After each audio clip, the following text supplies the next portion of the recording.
Jusqu'à votre vieillesse, je serai le même, jusqu'à votre vieillesse, je vous soutiendrai. Je l'ai fait et je vais encore vous porter, vous soutenir et vous sauver.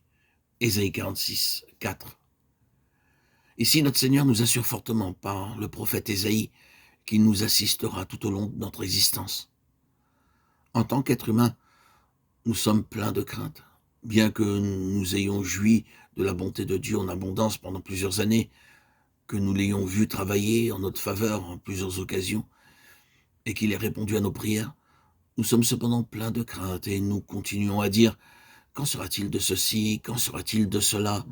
Que nous réserve le lendemain, le mois prochain ou l'année prochaine ?» Nos pensées sont remplies de crainte et d'anxiété.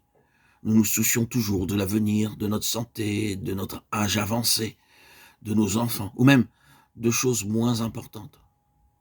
Un seul verset suffit pour ôter l'inquiétude ou toutes sortes d'anxiété. Il ne s'agit pas de paroles humaines, mais des paroles du Dieu vivant, et plein d'amour, nous disant à nous qui sommes devenus sa possession céleste, « Jusqu'à votre vieillesse, je vous soutiendrai. » En d'autres termes, je suis responsable de vous jusqu'à la mort. Dieu déclare nous délivrer de 7 craintes. Job 5, 19. Le chiffre 7 dans l'Écriture parle de perfection. Ça signifie que, quelles que soient nos craintes, nos épreuves, nos afflictions, il nous en délivrera. Lorsque le peuple de Dieu remercie Dieu pour sa nourriture, il remarque que même la plus pauvre espèce de nourriture devient savoureuse. Lorsque le Seigneur Jésus-Christ nourrit la multitude, il ne la nourrit pas avec une nourriture riche, mais avec des pains d'orge. C'est la plus pauvre des nourritures pour un homme. Le Seigneur Jésus-Christ choisit le pain d'orge et le multiplia. Et lorsqu'il le bénit, il devint savoureux. L'expérience nous a enseigné cela. Je t'ai mis au creuset, mais non pour retirer de l'argent, je t'ai éprouvé dans la fournaise de l'adversité. Ésaïe 48, 10.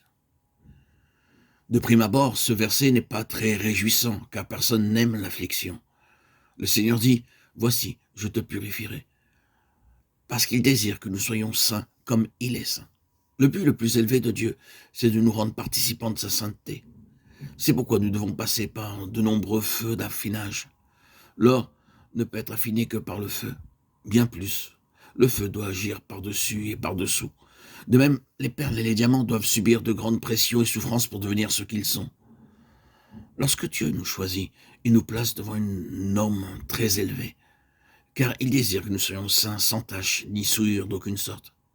Il désire que nous soyons bien plus glorieux que les anges. C'est pourquoi il nous fait passer par une fournaise d'affliction. C'est ainsi que Dieu nous prépare pour notre haute vocation.